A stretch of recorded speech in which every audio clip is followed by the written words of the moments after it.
CBI ने गुजरात की ABG shipyard और उसके निदेशकों के खिलाफ एफआईआर दर्ज की। एसबीआई की शिकायत पर सीबीआई ने 8 लोगों के खिलाफ केस दर्ज किया।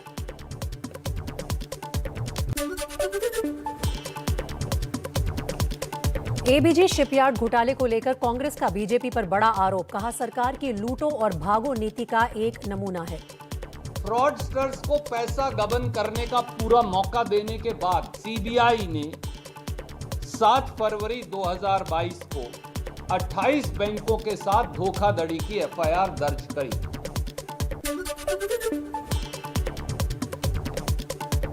आरोप है कि एबीजी शिपयार्ड और उसकी सहयोगी कंपनी ने मिलकर 28 बैंकों को 22,842 करोड़ रुपए का चूना लगाया।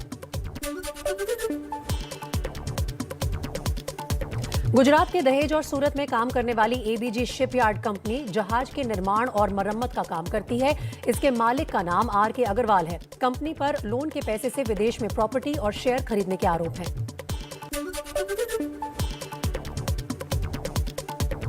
सीबीआई के मुताबिक एबीजी बैंक घोटाला अप्रैल 2012 से जुलाई 2017 तक का है।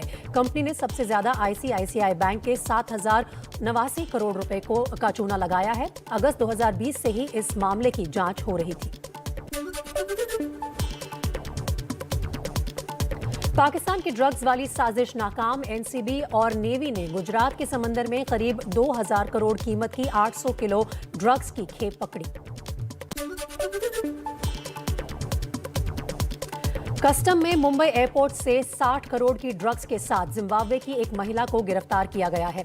महिला के सामान की तलाशी के दौरान 7 किलो हेरोइन और 1.5 किलो एमडी ड्रग्स बरामद हुई हैं।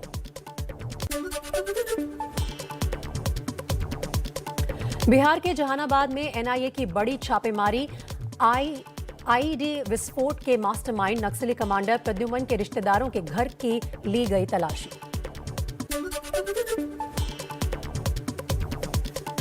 मध्य प्रदेश के कटनी में नर्मदा घाटी परियोजना के अंतर्गत बनाई जा रही टनल की मिट्टी धसी। कई मजदूर मलबे में फंसे। 7 को सुरक्षित निकाला गया। 2 मजदूर अभी भी फंसे हैं। रेस्क्यू ऑपरेशन जारी।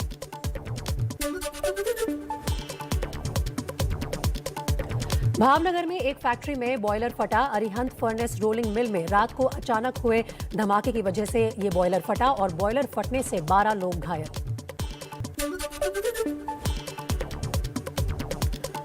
पश्चिम बंगाल के मोदी नगर में कांची रिवर के पास रेलवे ट्रैक पर हादसे में 2 युवकों की मौत। ट्रैक पर आती ट्रेन के साथ ले रहे थे सेल्फी।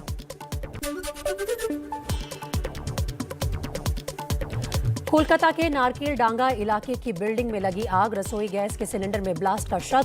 किसी के हताहत होने की खबर नहीं।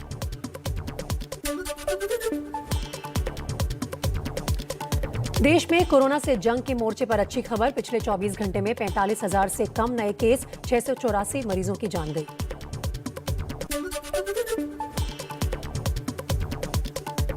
चुनावी राज्य उत्तर प्रदेश में 24 घंटे में कोरोना के 1,800 के करीब नए केस सामने आए। यूपी में कल से खुलेंगे सभी स्कूल।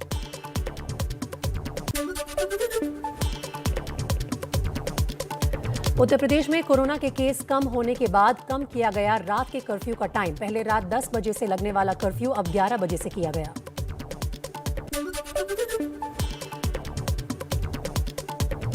कोरोना पाबंदियों में छूट मिलने के बाद आज से बड़ी चुनावी रैलियां करेंगे दिग्गज। सुबह 6 बजे से रात 10 बजे तक कर सकेंगे चुनाव प्रचार। पूर्वांचल को साधने के लिए बीजेपी का मेगा प्लान। 3 से 5 मार्च तक वाराणसी में रहेंगे प्रधानमंत्री मोदी। आसपास के क्षेत्रों में रोड शो और रैली की तैयारी।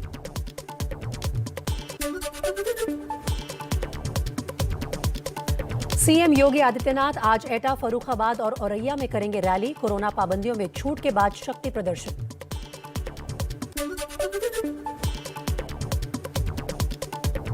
रक्षा मंत्री राजनाथ सिंह आज फिर उत्तर प्रदेश के दौरे पर। रायबरेली और बाराबंकी में करेंगे चुनाव प्रचार।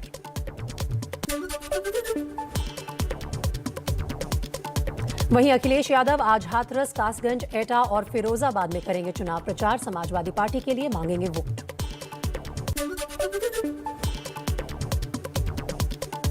उत्तर प्रदेश में दूसरे चरण का मतदान कल 9 जिलों की 55 सीटों पर होगी वोटिंग। 2017 में इन 55 सीटों में से 38 पर मिली थी बीजेपी को जीत।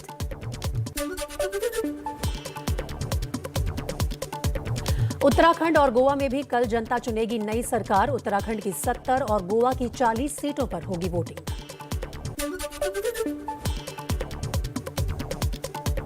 यूपी के कन्नौज में शनिवार को पीएम की रैली। कहा पूरा देश जानता है आएगी तो बीजेपी ही। उत्तर प्रदेश हो,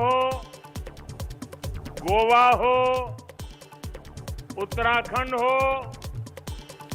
जहां जहां बीजेपी के पक्ष में मुझे वहां कार्यक्रमों के लिए जाना हुआ, भारतीय जनता पार्टी के पक्ष में एक अभूतपूर्व लहर मैंने देखी है।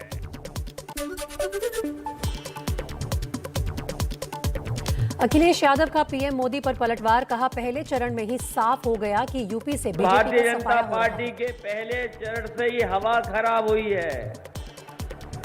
ये आगे वाले चरण में भारतीय जनता पार्टी के लोगों की और हवा खराब होने वाली है।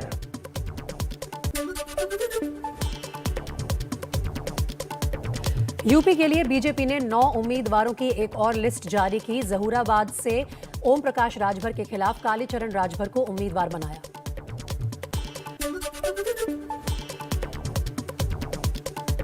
अखिलेश की राह पर मायावती। सत्ता में आने पर पेंशन बहाल करेंगी। की सरकार बनने पर फिर पुरानी पेंशन व्यवस्था को ही लागू किया जाएगा।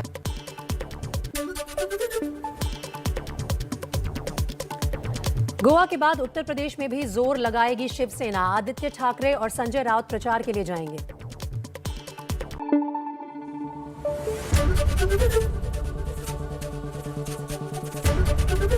एबीपी न्यूज आपको रखे आगे।